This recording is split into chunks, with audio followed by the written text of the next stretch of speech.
ഒടുവിൽ മുത്തശ്ശൻ്റെ തീരുമാനത്തിന് മനനൊന്ത് ആദർശ് വീട് വിട്ടു പോകാൻ തീരുമാനിക്കുകയാണ്. അങ്ങനെ ആദർശ് നയനയോട് പറയുന്നുണ്ട്, മുത്തശ്ശൻ എന്നോട് പെരുമാറുന്നത് എനിക്ക് സഹിക്കാൻ പറ്റുന്നില്ല നയനെ. ഇങ്ങനൊരു സംഭവം എൻ്റെ ജീവിതത്തിൽ ആദ്യമായാണ്. മുത്തശ്ശൻ ഇതുവരെ എന്നെ ഒന്ന് നുള്ളി നോവിച്ചിട്ട് പോലുമില്ല. ഇതെങ്ങനെ ഉൾക്കൊള്ളാൻ പറ്റുമെന്ന് എനിക്കറിയില്ല നയനെ എന്ന് പറഞ്ഞുകൊണ്ട് വിഷമിക്കുകയാണ് ആദർശ്. മുത്തശ്ശൻ്റെ ഈ പെരുമാറ്റം എനിക്ക് ഒട്ടും ഉൾക്കൊള്ളാൻ പറ്റുന്നില്ല നയനെ. അതുകൊണ്ട് ഞാനൊരു തീരുമാനമെടുത്തു. ഞാൻ അനന്തപുരിയിൽ നിന്ന് മാറുകയാണ് എന്ന് ആദർശ് പറയുന്നുണ്ട്. ആദർശ് പറയുന്നത് കേട്ട് നയനെ ആകെ നെട്ടുന്നുണ്ട്. അങ്ങനെയുള്ള തീരുമാനങ്ങളൊന്നും എടുക്കേണ്ട. മുത്തശ്ശൻ എന്തായാലും കുറച്ച് കഴിയുമ്പോൾ മാറും. മുത്തശ്ശൻ എന്തോ തെറ്റിദ്ധാരണ സംഭവിച്ചതാണ്. മുത്തശ്ശൻ്റെ മനസ്സ് മാറും. അതുവരെ കാത്തിരിക്കാൻ നയന പറയുന്നുണ്ട്. അത് ഞാൻ അങ്ങനെയല്ല നയനെ ഉദ്ദേശിച്ചത്. കുറച്ച് ദിവസമെങ്കിലും ഇവിടെ നിന്ന് മാറി നിൽക്കണം. ആ സമയം ഞാനും വരുന്നുണ്ട്. ആദർശയുടെ ഒറ്റയ്ക്ക് പോകണ്ട എന്ന് നയന പറയുന്നുണ്ട്. അത് വേണ്ട നയനെ, നിനക്കിപ്പോൾ നല്ല കെയറിങ് കിട്ടേണ്ട സമയമാണ്. ഇപ്പോഴത്തെ അവസ്ഥയിൽ നീ ഇവിടെ നിന്നാൽ മതി എന്ന് ആദർശ് പറയുന്നുണ്ട്. മൂർത്തി ജ്വല്ലറിയെ ഇല്ലാതാക്കാൻ നോക്കുന്നത് ആരാണെന്ന് എനിക്കറിയണം. എനിക്ക് മാറി നിന്ന് അതിനെക്കുറിച്ചെല്ലാം അന്വേഷിക്കണം എന്നൊക്കെ ആദർശ് പറയുന്നുണ്ട്. അങ്ങനെ അവർ സംസാരിച്ചതിന് ശേഷം തിരികെ വീട്ടിലേക്ക് വരികയാണ്. അങ്ങനെ പിറ്റേ ദിവസം ആദർശ് പോകാൻ വേണ്ടി തയ്യാറാവുകയാണ്. ഞാനിയാണെങ്കിൽ ആകെ സങ്കടത്തോടു കൂടി കരയുന്നുണ്ട്.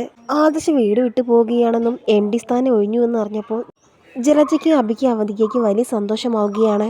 മുത്തശ്ശൻ ആദർശിനോട് പിണങ്ങിയ സ്ഥിതിക്ക് ഇനി അവന് സ്വത്തിൽ ഒരു അവകാശം കൊടുക്കില്ല എന്ന് ജലജ അബിയോട് പറയുന്നുണ്ട്. എന്നാൽ നയനെ സങ്കടപ്പെടുന്നത് കണ്ട് നവ്യയ്ക്ക് വല്ലാതെ വിഷമമാവുന്നുണ്ട്. അങ്ങനെ ജലജ സന്തോഷത്തിൽ നല്ല ഫുഡെല്ലാം ഉണ്ടാക്കുന്നുണ്ട്. പലതരം വിഭവങ്ങൾ ഒരുക്കി നല്ല അടിപൊളി സദ്യത്തിന് ജലജ ഒരുക്കുന്നുണ്ട്. എന്നാൽ അനന്തപുരി ആകെ വല്ലാത്തൊരവസ്ഥയിലാണ്. അങ്ങനെ ജലജ എല്ലാവരെയും ഭക്ഷണം കഴിക്കാൻ സന്തോഷത്തോടു കൂടി വിളിച്ചെങ്കിലും ആരും വരാൻ തയ്യാറായില്ല. എന്നാൽ അബിയും ജലജയും അവന്തികയും വളരെ സന്തോഷത്തിൽ ഭക്ഷണമെല്ലാം കഴിക്കുന്നുണ്ട്. അങ്ങനെ ആദർശ് എല്ലാവരോടും യാത്ര പറഞ്ഞ് പോകാൻ ഒരുങ്ങുന്നുണ്ട്. എന്നാൽ മുത്തശ്ശനാണെങ്കിൽ ദേഷ്യത്തിൽ ആദർശിൻ്റെ മുഖത്ത് പോലും നോക്കുന്നില്ല. അങ്ങനെ കരഞ്ഞുകൊണ്ട് അനന്തപുരിയിൽ എല്ലാവരും ആദർശിനെ യാത്രയാക്കുന്നുണ്ട്. അങ്ങനെ ആദർശ് നേരെ ഗസ്റ്റ് ഹൗസിൽ പോകുന്നുണ്ട്. ഗസ്റ്റ് ഹൗസിൽ പോയിട്ടും ആദർശിന് ഒട്ടും സമാധാനമില്ല. ഇങ്ങനൊരവസ്ഥയിൽ നയനെ വിട്ടു പോരേണ്ടി വന്നല്ലോ, മുത്തശ്ശൻ തന്നെ കാര്യമറിയാതെ തെറ്റിദ്ധരിച്ചല്ലോ എന്നെല്ലാം ഓർത്ത് ആദർശ് വല്ലാതെ വിഷമിക്കുകയാണ്. അങ്ങനെ ആദർശ് പോയപ്പോൾ അവന്തിക സന്തോഷത്തോടു കൂടി നാഗേന്ദ്രനെ വിളിച്ച് ഈ കാര്യങ്ങൾ പറയുന്നുണ്ട്. നമ്മൾ കരുതിയതുപോലെ കാര്യങ്ങളെല്ലാം നടന്നു അച്ഛാ, ഇനി ആ സ്വത്തുക്കളും കൂടി നമ്മുടെ കൈക്കലാക്കിയാൽ മതി എന്നൊക്കെ അവന്തിക സന്തോഷത്തോടു കൂടി പറയുകയാണ്. അങ്ങനെ അവന്തിക നാഗേന്ദ്രനോട് പറയുന്നുണ്ട്, ജ്വല്ലറിയുടെ MD അച്ഛനാണെന്ന കാര്യം ആ ആദർശം കണ്ടുപിടിക്കുമോ? അതൊരിക്കലും ഉണ്ടാവില്ല.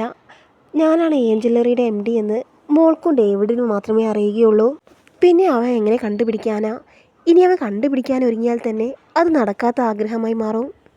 അങ്ങനെ നാഗേന്ദ്ര സന്തോഷത്തോടു കൂടി ഡേവിഡിനെ വിളിച്ച് പറയുന്നുണ്ട്, നമ്മൾ ആഗ്രഹിച്ചതുപോലെ കാര്യങ്ങളെല്ലാം നടന്നു.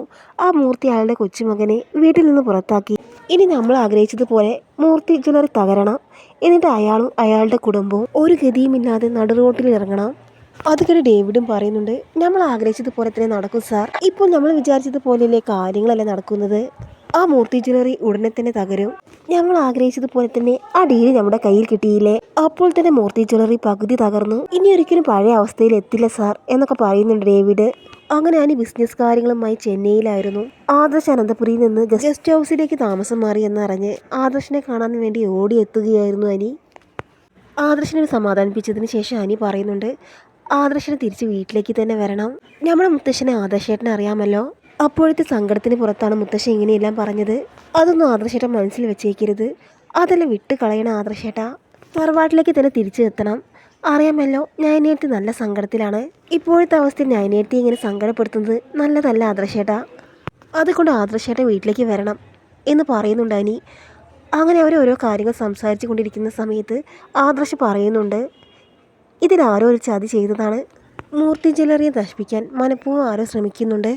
അബിയാണോ ഇതിൻ്റെ പിന്നിലെന്ന് ആദർശ് ചോദിക്കുമ്പോൾ ഇത്രയും വലിയ തെറ്റ് ചെയ്യാൻ ഒരിക്കലും അബിക്ക് കഴിയില്ല. എന്തായാലും ഇതിന് പിന്നിൽ ആരോ ഉണ്ടെന്ന് ഉറപ്പാണ്. അങ്ങനെ ആദർശമായി സംസാരിച്ചതിന് ശേഷം അനി കമ്പനിയിലേക്ക് പോകുന്നുണ്ട്. അങ്ങനെ അവന്തികയുടെ മുത്തശ്ശൻ മൂർത്തി ജ്വല്ലറിയുടെ MD ആകാൻ ആവശ്യപ്പെടുകയാണ്. മുത്തശ്ശൻ പറഞ്ഞത് കേട്ട് അവന്തികയ്ക്ക് വലിയ സന്തോഷമാവുകയാണ്. അങ്ങനെ അവന്തിക ഇക്കാര്യം നാഗേന്ദ്രനോട് പറയുന്നുണ്ട്, നമ്മൾ ആഗ്രഹിച്ചതുപോലെ കാര്യങ്ങളെല്ലാം നടന്നു വച്ചാൽ എന്നെ മൂർത്തി ജ്വല്ലറിയുടെ MD ആക്കാൻ മുത്തശ്ശൻ തീരുമാനിച്ചു. അങ്ങനെ തന്നെ വേണം മോളെ. എന്തായാലും നമ്മൾ വിചാരിച്ചതുപോലെ കാര്യങ്ങൾ നടന്നു. ഇനി മൂർത്തി ജ്വല്ലറിയെ നശിപ്പിക്കണം. മോള് അതിനുള്ള എല്ലാ കാര്യങ്ങളും ചെയ്യണം എന്നൊക്കെ നാഗേന്ദ്രൻ പറയുന്നുണ്ട്. ശരിയാണ് അച്ഛാ, ഇനി AM ജ്വല്ലറിയാണ് മൂർത്തി ജ്വല്ലറിയിൽ ഏറ്റവും വലിയ ജ്വല്ലറി അറിയപ്പെടുക. അങ്ങനെ മുത്തശ്ശി അവന്തികയെ മൂർത്തി ജ്വല്ലറിയുടെ MD ആക്കാൻ തീരുമാനിച്ചത് ദേവയാനിക്ക് ഒട്ടും പറ്റിയില്ല.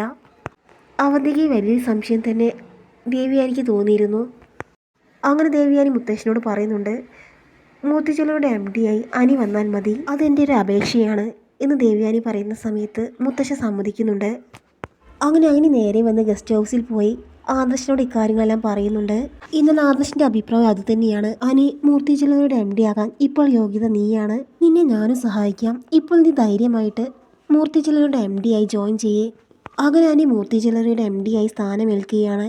അങ്ങനെ ആദർശാണെങ്കിൽ മൂർത്തി ജ്വല്ലറിയെ ചതിക്കാൻ നോക്കുന്ന ആരാണെന്ന് കണ്ടുപിടിക്കാനുള്ള ശ്രമത്തിലാണ്. അങ്ങനെ ദേവയാനിക്ക് അവന്തികയെ വലിയ സംശയം തോന്നുകയാണ്. അങ്ങനെ ദേവയാനി ഇക്കാര്യം അനിയോട് പറയുന്നുണ്ട്, അനി, എനിക്ക് അവന്തികയുടെ പ്രവൃത്തിയിൽ വലിയ സംശയം തോന്നുന്നുണ്ട്. ആരും കാണാതെ ഫോണിൽ സംസാരിക്കുന്നത് അവൾക്കൊരു പതിവാണ്. പക്ഷേ എന്നെ കാണുമ്പോൾ അവൾ വിഷയം മാറ്റും. മാത്രമല്ല കൂടെ കൂടെ അവൾ ഫ്രണ്ട്സിനെ കാണാമെന്ന് പറഞ്ഞ് പുറത്തേക്ക് പോകാറുമുണ്ട്. അങ്ങനെ അവന്തികയിൽ സംശയമുള്ള കാര്യം അനി ആദർശനോട് പറയുന്നുണ്ട്. എന്തായാലും അവന്തികയെ കാര്യമായി തന്നെ നിരീക്ഷിക്കണം, അവൾ എങ്ങോട്ടൊക്കെയാണ് പോകുന്നതെന്ന് അറിയണം എന്നൊക്കെ ആദർശ് പറയുകയാണ്. അങ്ങനെ അനി നന്ദുവിനോട് ഇക്കാര്യം പറയുകയാണ്. എടി, അവന്തിക എവിടേക്കാണ് പോകുന്നത്, ആരെയാണ് കാണുന്നത്, നീ അന്വേഷിക്കണം. മാത്രമല്ല അവളുടെ ഫോണും ട്രേസ് ചെയ്യണം. അങ്ങനെ അവന്തിക സ്ഥിരമായി ഒരു ഹോട്ടലിൽ പോകുന്ന കാര്യം നന്ദു അറിയുകയാണ്. അങ്ങനെ ഒരിക്കൽ അവന്തിക പോകുന്ന സമയത്ത് നന്ദു അവന്തികയുടെ പിറകെ തന്നെയുണ്ട്. അങ്ങനെ ആദർശിനെ അനിയെ വിളിച്ച് നന്ദു ഇക്കാര്യം പറയുന്നുണ്ട്. അങ്ങനെ ഹോട്ടൽ മുറിയിൽ ചെന്ന് നന്ദു കോണിബെല്ലടിക്കുന്ന സമയത്ത് അവന്തിക വാതിൽ തുറക്കുകയാണ്. അങ്ങനെ ആദർശിനെയും അനിയെയും നന്ദുവിനെയും കണ്ട് ആകെ നെട്ടി നിൽക്കുകയാണ് അവന്തിക.